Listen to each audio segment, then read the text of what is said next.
Hi friends, நான் உங்க anime freak வந்துட்டேன். நாம இன்னைக்கு ஒரு புது மாங்கா தாங்க பார்க்க போறோம். இந்த மாங்காவோட பேரு த ப்ரீவியஸ் லைஃப் முரிம் ரேங்கர். முரிம் ரேங்கரோட முந்தைய வாழ்க்கை. இதுல நம்ம ஹீரோ அவனோட உலகத்துல இறந்து போய் முரிம் உலகத்துல மறுபிறவி எடுக்கிறான். ஆனா இந்த மறுபிறவி ரொம்பவே வித்தியாசமான மறுபிறவி. மத்த மறுபிறவி விட இது ரொம்ப வேற மாதிரி இருக்குது. அப்படி என்ன இருக்குது அப்படின்றத நம்ம இந்த மாங்காவை பார்த்து தெரிஞ்சுக்கலாம். இந்த வீடியோ ஃபுல்லா பார்த்து இந்த வீடியோ பிடிச்சிருந்தா மறக்காம லைக் பண்ணி சப்போர்ட் பண்ணுங்க. இதே மாதிரி தொடர்ந்து அடுத்தடுத்த புது மாங்காவை தொடர்ந்து நான் போட்டுக்கிட்டே இருப்பேன். அதுக்கு நீங்க லைக் பண்ணி சப்போர்ட் பண்றது ரொம்பவே முக்கியம். சரி வாங்க, நம்ம இப்போ இந்த ப்ரீவியஸ் லைஃப் முரிம் ரேங்கர் ரேங்கரின் முந்தைய வாழ்க்கை சீசன் 1 எபிசோட் 1 பார்க்கலாம். இந்த எபிசோட் 1 ஸ்டார்டிங்ல நீங்க இதுக்கு முன்னாடி எல்லா ஹீரோ இன்ட்ரோடக்ஷனும் ஒரு மாசான ஹீரோ, நல்லது பண்ண போற ஹீரோ, இல்ல வீக்கான ஹீரோன்னு பார்த்திருப்பீங்க. ஆனா இங்க நம்ம ஹீரோன்றவன் ரொம்ப கெட்ட பையன் சார். அதாவது மங்காத்தா அஜித் மாதிரி நம்ம ஹீரோக்கு நெக்ரோமான்சர் பவர் கிடைச்சிருக்கு. நம்ம ஹீரோ பத்தி அங்க சொல்லிட்டு இருக்காங்க, இருக்கிறதுலே ஒஸ்டான பவர் நெக்ரோமான்சர் பவர், அது அவனுக்கு கிடைச்சிருக்கு. இந்த உலகத்துல மொத்தம் 5 ட்ரிபிள் எஸ் ரேங்க் தான் இருக்காங்க. அதுல நம்ம ஹீரோ ஒருத்தன். நம்ம ஹீரோ 6 மாசத்துக்கு மேல அவனோட டீமை கூப்பிட்டு டஞ்சனுக்குள்ள சண்டை போட்டான். ஆனா உயிரோட வந்தது நம்ம ஹீரோ மட்டும் தான், மத்தவங்க இறந்துட்டாங்க. ஏன்னா நம்ம ஹீரோ ஒரு இம்மோர்டல் கிங், அவனுக்கு சாவே கிடையாது. நம்ம ஹீரோக்கு அப்படி பில்டப் கொடுத்து இன்ட்ரோடக்ஷன் கொடுத்தா அப்பதாங்க நம்ம ஹீரோ வரான். நம்ம ஹீரோட பேரு கேங் டாஹே.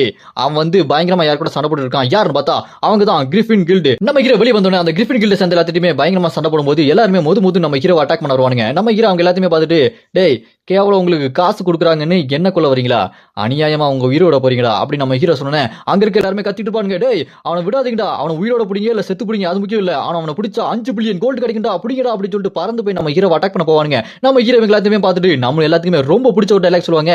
ஆமாங்க, அந்த டைலாக் என்ன, அராய்ஸ் போன் டிராகன் அப்படி நம்ம ஹீரோ அந்த மேஜிக்கை போடுவான் பாருங்க.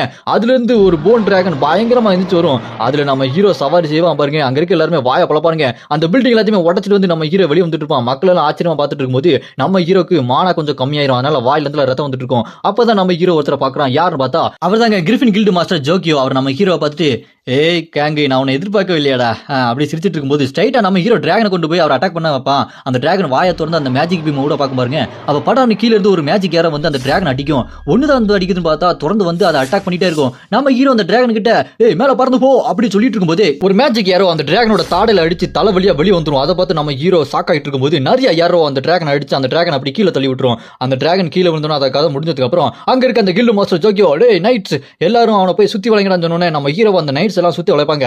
அப்ப அந்த கில்டு மாஸ்டர் ஜோக்கியோ நம்ம ஹீரோ கிட்ட வந்து, டேய் ஒழுங்கா கிவ் அப் பண்ணுறியா இல்லையா அப்படின்னு கேட்டேனே. அதை கேட்டு நம்ம ஹீரோ, அட கிழட்டு பையில என்ன பார்த்தா என்ன கிவ் அப் பண்ற மாதிரியாடா இருக்கு அப்படின்னு கேட்டோன்னே. அதை கேட்டு அந்த ஜோக்கியோ கில்டு மாஸ்டர், இல்லடா கிறுக்கு பையில உன்னை பார்த்தா கிவ் அப் பண்ற மாதிரி இல்லை அப்படின்னு சொன்னோன்னே. அதை கேட்டு நம்ம ஹீரோ சிரிச்சுட்டு, அதான் தெரியுதுலடா லூசு பையில, அப்புறம் எதுக்கா தேவையில்லாத கேள்வி கேட்டு நேரத்தை வேஸ்ட் பண்ற அப்படின்னு கேட்டோன்னே. அந்த கில்டு மாஸ்டர், என் வாழ்க்கையை எப்போதுமே நான் எதிர்பார்த்ததான் நடக்கணும், அப்படி எதிர்பார்த்து நடக்கலன்னா எனக்கு சுத்தமா பிடிக்காது. ஆனா நீ